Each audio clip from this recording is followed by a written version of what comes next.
Perkembangan kehidupan politik, ekonomi, sosial, dan budaya bangsa Indonesia pada masa demokrasi liberal. Pada tahun 1950, Negara Kesatuan Republik Indonesia mempergunakan Undang-Undang Dasar Sementara (UUDS) atau juga disebut dengan Undang-Undang Dasar 1950. Pemberlakuan UUDS Sementara 1950 tersebut dimulai pada saat Republik Indonesia Serikat berakhir karena adanya demo besar-besaran dari rakyat yang menuntut kembalinya Indonesia menjadi Negara Kesatuan Republik Indonesia. Pada akhirnya, pemerintah membubarkan Republik Indonesia Serikat dan kembali menjadi Negara Kesatuan Republik Indonesia dengan menggunakan Undang-Undang Dasar Sementara sejak 17 Agustus 1950 dengan menganut sistem kabinet parlementer. Artinya, kabinet bertanggung jawab pada parlemen-parlemen. Pada masa UUDS 1950 tersebut diberlakukan, gejolak politik yang panas menimbulkan berbagai gerakan politik yang tidak stabil, sehingga kabinet pemerintahan pun ikut kena imbasnya.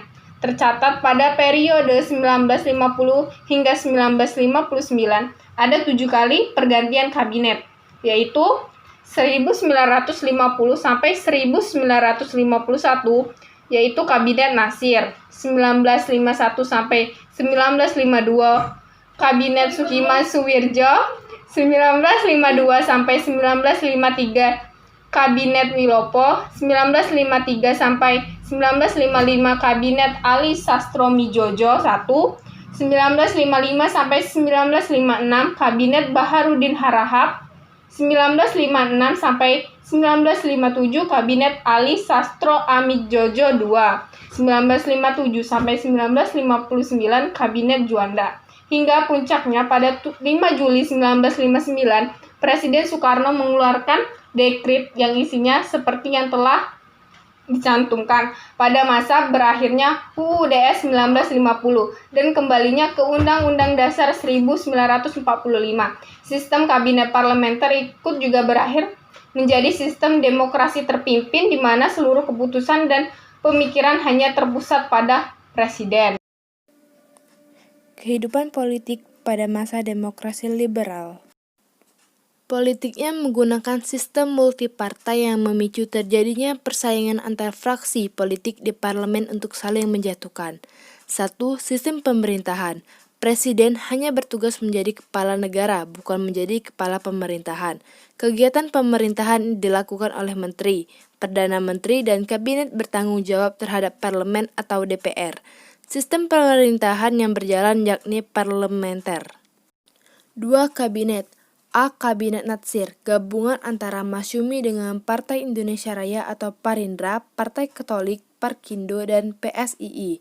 Muhammad Natsir, Perdana Menteri pertama kali di Indonesia yang berasal dari Partai Masyumi, didukung oleh Muhammad Roem, As'ad, Juanda, dan Sri Sultan Hamengkubuwono IX, dan Soemintro Dojo Djohadikusumo. Perekonomian Indonesia mencapai masa paling jaya. Kabinet Natsir mulai runtuh saat Hadikusumo dari PNI mengajukan mosi tuntunan supaya pemerintah mencabut PP nomor 39 tahun 1950 mengenai pemilihan anggota lembaga perwakilan daerah. B. Kabinet Sukiman, satu gabungan antara PNI dan Masyumi. Soekarno mendeklarasikan Sukiman dari Masyumi dan Suwirjo dari PNI. 2. Program Kabinet Sukiman yaitu menyempurnakan ala-ala kekuasaan negara, menciptakan dan melakukan rencana kemakmuran nasional dalam waktu jangka pendek dan jangka panjang, menuntaskan persiapan pemilu dan mempercepat pelaksanaan otonomi daerah, menyiapkan undang-undang mengenai pengakuan sertifikat buruh, melaksanakan akan politik luar negeri sistem bebas aktif, memasukkan Irian Barat ke dalam wilayah Republik Indonesia sesegera mungkin. 3. Keputusan kontroversial yakni keputusan Menteri Luar Negeri Ahmad Subarjo menyetujui Perjanjian Mutual Security ACT atau MSA dengan Duta Besar Amerika Serikat Merle Chochrane. 4. Sunario dari PNI berasumsi bahwa Ahmad Subarjo melanggar politik luar negeri bebas aktif. Akibatnya, Ahmad Subarjo mengundurkan diri. C. Kabinet Wilopo, 1. Gabungan antara PNI dan Masyumi. 2. Berlakunya sistem zakon kabinet terdiri dari menteri-menteri ahli dalam bidangnya. 3. Berbagai permasalahan yang terjadi, seperti krisis ekonomi sebab anjloknya ekspor-impor yang tidak terkendali, timbul gerakan separatisme dan sikap provinsialisme yang membahayakan keutuhan bangsa, terjadi peristiwa 17 Oktober 1952, yakni peristiwa perselisihan internal dalam lingkungan TNI karena tidak kompaknya TNI. Yang keempat, kedudukan Kabinet Wilopo semakin tidak seimbang atau stabil ketika terjadi peristiwa Tanjung Morawa. D. Kabinet Ali Sastroamidjojo I. 1. Gabungan antara PNI dan NU. Masyumi memilih menjadi bagian oposisi. 2. Soekarno menyuruh Ali Sastroamidjojo, PNI dan Wongsonegoro dari Partai Indonesia Raya menjadi Perdana Menteri dan Wakil Perdana Menteri. 3. Prestasinya ialah menyelenggarakan Konferensi Asia Afrika atau KAA, menyusun panitia pemilu yang diketuai oleh Hadi Kusumo. 4. Dalam mengatasi masalah perekonomian, Kabinet Ali meninjau kembali utang pemerintah dan cadangan devisa negara. Caranya, membatalkan hasil konferensi meja bundar atau KMB. Kabinet Burhanuddin Harahap. Program utamanya memberantas korupsi yang didukung oleh rakyat dan TNI. Prestasinya, sukses menyelenggarakan pemilu pertama tahun 1955 yang dilaksanakan dalam 2 tahap untuk memilih anggota DPR dan anggota konstituante. F. Kabinet Ali Sastroamidjojo II. 1. Gabungan antara PNI, Masyumi, dan NU.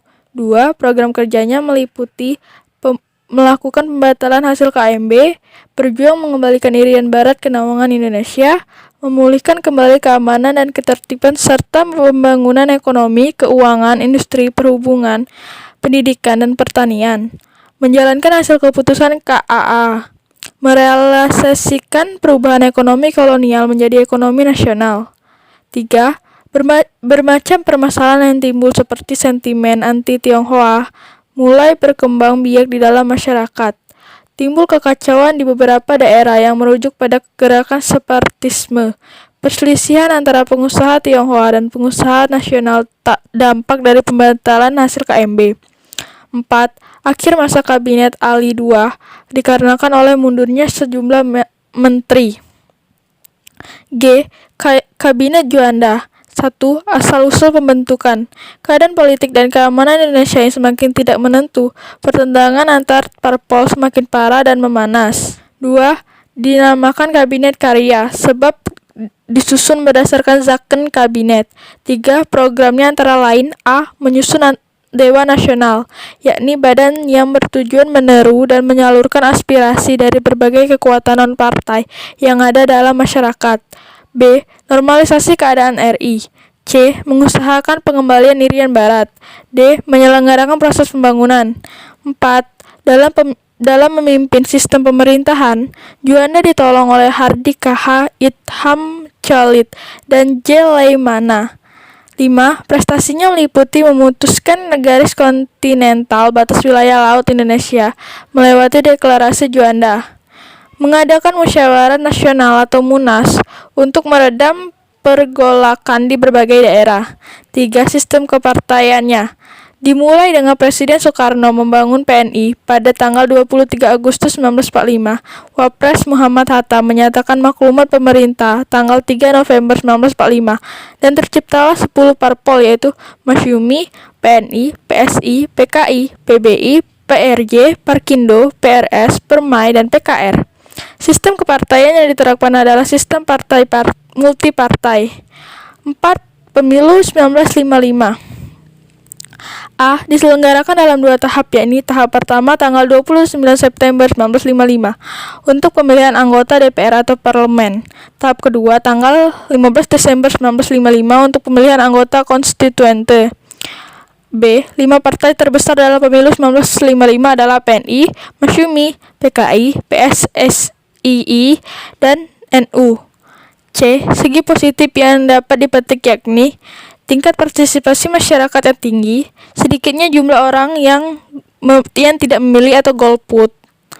Ada kesadaran berdemokrasi. 5. Kegagalan konstituante menyusun UUD. A. 10 November 1956, Presiden Soekarno melantik sebanyak 514 anggota konstituante. B. Tugas Badan Konstituente yakni merumuskan UUD yang baru. C. Masalah utama yang harus dihadapi ialah penetapan dasar negara. D. Kegagalan konstituente dikarenakan oleh perdebatan yang terjadi secara berlarut-larut. Adanya perselisihan yang berlangsungnya antar partai ditimbulkan desakan untuk kembali pada UUD 1945. Pada tanggal 30 Mei 1959, konstituente menyelenggarakan pemungutan suara dan hasilnya mayoritas ingin kembali pada UUD 1945.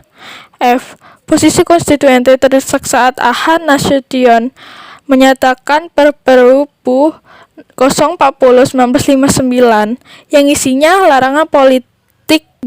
Konstituente dibubarkan pada tanggal 5 Juli 1959 melewati dekret Presiden 5 Juli 1959. Kehidupan ekonomi pada masa liberal. 1. Permasalahan ekonomi pada masa demokrasi liberal, yaitu permasalahan dalam jangka pendek, yaitu pemerintah wajib mengurangi jumlah uang yang beredar dan memperbaiki kenaikan biaya hidup. Permasalahan dalam jangka panjang, yaitu pertambahan penduduk yang tak terkendali dan tingkat kesejahteraan penduduk yang relatif rendah. 2. Kebijakan pemerintah untuk mengatasi permasalahan ekonomi pada masa liberal. A. Gerakan Benteng. 1. Dikemukakan oleh Soumitro Djojo Hadikusumo. 2. Kebijakan diawali pada April 1950, yaitu memberikan pertolongan kepada pengusaha pribumi supaya mereka berpartisipasi dalam pembangunan ekonomi nasional. Bantuan tersebut berwujud bimbingan konkret atau bantuan kredit. Mendirikan kewirausahaan pribumi supaya mampu bentengi perekonomian Indonesia yang baru saja merdeka. B. Gunting Sarifuddin. Dikemukakan oleh Sarifuddin Parawiranegara. Kebijakan diawali pada tanggal 15 Maret 1950 dengan pertolongan nilai uang senilai. C. Nasionalis. D. Javan Bank. Kebijakan yang berlaku adalah perubahan status De Javan Bank menjadi Bank Indonesia sebagai bank sentral, bank sirkulasi. Diumumkan pada tanggal 15 Desember 1951 menurut Undang-Undang Nomor 24 Tahun 1951. D. Pembentukan Biro Perancangan Negara diciptakan pada masa Kabinet Ali Sastronidjojo. Bertugas merancang pembangunan jangka pendek sehingga hasil belum bisa dinikmati oleh masyarakat. Dampak tidak adanya stabilitas keseimbangan politik karena masa kabinet terlalu singkat menyebabkan penurunan drastis ekonomi, inflasi, dan lambatnya pelaksanaan pembangunan. Sistem ekonomi Alibaba. 1. Diprakarsai langsung oleh Ishak Terdjokrodisurdjo, seorang menteri perekonomian pada masa kabinet Ali Sastronidjojo. 2. Kebijakan yang dilaksanakan yaitu mendorong berkembangnya pengusaha swasta nasional pribumi dalam berusaha merombak ekonomi kolonial berubah menjadi ekonomi nasional. 3. Langkah yang diambil yaitu mewajibkan pengusaha asing yang berpotensi di Indonesia untuk memberikan pelatihan dan tanggung jawab kepada TKI supaya bisa menduduki jabatan staf.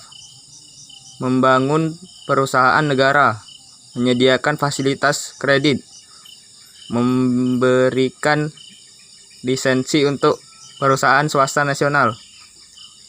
Liberalisme masuk ke Indonesia setelah sekularisme masuk ke Indonesia karena sekularisme merupakan akar liberalisme. Paham-paham ini maksud secara paksa ke Indonesia melalui Hindia Belanda. Prinsip negara sekuler telah ada dalam Undang-Undang Dasar Belanda tahun 1855 yang menyatakan bahwa pemerintah bersikap netral terhadap agama, artinya tidak memihak salah satu agama atau mencampuri urusan agama. Perkembangan sosial bangsa Indonesia pada masa liberal. Pada masa demokrasi liberal, Indonesia adalah masa yang suram juga bagi rakyat Indonesia, karena di masa ini yang berkuasa hanyalah kabinet-kabinet di dalam pemerintah. Kabinet-kabinet yang berkuasa itu tidak lama, sering pergantian kabinet. Dikarenakan banyaknya partai, pergantian kabinet ini terjadi hampir tiap tahun karena di dalam pemerintah tidak ada kabinet yang bertahan lama. Maka ciri khas pada masa demokrasi liberal ini adalah sering terjadinya pergantian kabinet disebabkan oleh banyaknya partai. Demokrasi liberal ini berlangsung lebih kurang 9 tahun, yaitu pada tahun 1950 sampai 1959, yang merupakan setelah revolusi visi terjadi di bangsa Indonesia. Adapun kabinet yang berlomba untuk mendapatkan kursi di dalam pemerintahan adalah Kabinet Natsir yang terjadi pada tahun 1950 sampai 1951. Kabinet Sukiman terjadi pada tahun 1951 sampai dengan 1952. Kabinet MR Wilopo terjadi pada tahun 1952 sampai dengan 1953. Dan Kabinet Ahli Sastroamidjojo 1953 sampai dengan 1955. Meskipun semua dari kabinet ini pernah menang dan menduduki kursinya, namun semua itu tidak bertahan lama, jatuh lagi dan digantikan oleh kabinet selanjutnya. Pada masa demokrasi liberal, para elit politik sibuk dengan kursinya atau jabatannya, sehingga rakyat Indonesia merasa kesulitan yang disebabkan oleh beratnya perekonomian dan gangguan keamanan. Tidak hanya itu saja, bahkan pada masa demokrasi liberal ini terjadi juga kesulitan dalam pemerintah yang hingga menyebabkan demokrasi ini mundur. Pada masa demokrasi liberal merupakan sering terjadinya pergantian kabinet, juga diadakan pemilu yang pertama di dalam bangsa Indonesia. Pemilihan umum pertama ini terjadi antara 29 September tahun 1955 digunakan untuk memilih anggota DPR, dan tanggal 15 Desember 1955 pemilu dimanfaatkan untuk memilih konstituante, meskipun satu berjalan dengan sukses. Namun sistem pemerintah juga tetap tidak berubah karena para penguasa hanya mementingkan pribadi dan partainya masing-masing. Keadaan yang demikian membuat masyarakat frustasi karena apa yang diharapkan dari pemilu satu ini tidak juga didapatkan oleh masyarakat. Masa ini, kebudayaan bangsa telah berkembang lebih baik daripada masa sebelumnya. Adapun beberapa perkembangan budaya pada masa demokrasi liberal, yaitu yang pertama, penyempurnaan ejaan bahasa Indonesia. Pada 28 Oktober sampai 2 November 1954, Departemen Pendidikan, Pengajaran dan Kebudayaan mengadakan Kongres Bahasa Indonesia di Medan. Realisasinya, pemerintah membentuk panitia pembahasan ejaan bahasa Indonesia yang dipimpin oleh Profesor Dr. Priyono melalui surat keputusan Menteri PP dan K448-S pada 19 Juli 1956. Kemudian pada tahun 1959, Kongres Bahasa Melayu Indonesia yang dipimpin oleh Slamet Mulyana dan Syekh Nasir Ismail meresmikan pengumuman bersama ejaan Bahasa Melayu Indonesia atau Melindo yang akan diterapkan pada tahun 1962, tetapi tidak terrealisasi karena konfrontasi antara Indonesia dan Belanda. Kemudian terjadi perkembangan pada karya sastra. Menurut buku Indonesia dalam Arus Sejarah Jilid 7, Pasca Revolusi, periode 1950-an merupakan perkembangan kesastraan dan mulai berkembang mengenai kegetiran pada masa Perang Kemerdekaan. Kemudian pada periode 1950 muncul sastrawan lokal yang mempengaruhi karya sastra di Indonesia. Karya sastra Indonesia dipengaruhi banyak gaya bahasa. Sastrawan Indonesia juga berperan dalam menumbuhkan nilai-nilai kepahlawanan dan semangat kebangsaan melalui karya-karya mereka. Adapun pada tahun 1950 ini juga dimulai pula pemberian hadiah bagi karya sastra yang dianggap baik. Hal tersebut dilakukan untuk mendorong dan memberikan rangsangan bagi para sastrawan untuk menghasilkan karya dengan kualitas lebih baik yang dimulai pada tahun 1953 oleh BMKN.